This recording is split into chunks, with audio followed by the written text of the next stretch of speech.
How y'all doing? I'm Scoot. You recording that? Mm-hmm. Thumb up if you're ready. Thumbs up. All right, good.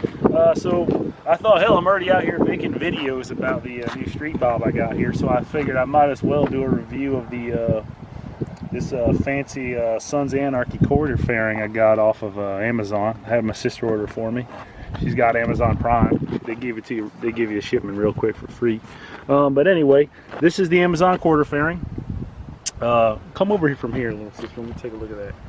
Look how cool the thing is. Back up over here. Look at it from the front. Let everybody see how menacing that thing looks. I mean, that was, damn, that's my bike right there. That's crazy. All right, so yeah, I got this off Amazon. I think it was $55, maybe 60. But it came, you know, it was just the fairing. It came with the plastic. You had an option of tinted or whatever. I don't know who would want a tinted headlight, so you can't see nothing in the night. That sounds stupid to me. But anyway, it didn't come with no hardware. I got a bag here. Just ignore that bag. That's where I keep my goodies when I'm on the road. But I made my own hardware. If you can get in here a little tighter, sister.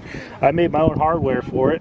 I bought some like universal 49mm clamps, and I went on down to the Home Depot and got you know, just some perforated metal straps here, and I cut them to size as needed.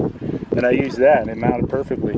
I also put a new bolt under the headlight, gave it a 1-inch rise because it seemed too low to me. So yeah, I went that route. All in all, it probably cost me around $65. And it looks pretty good. Sure beats $500-600 some of these people are charging for them. I mean, yeah, you want to complain about quality, whatever, man, but it's the same look. Solid on the interstate, keeps wind off me. You know, what more do you want? Goddamn bee. Alright, I cut the damn video, that's good. Fucking bee messing with me.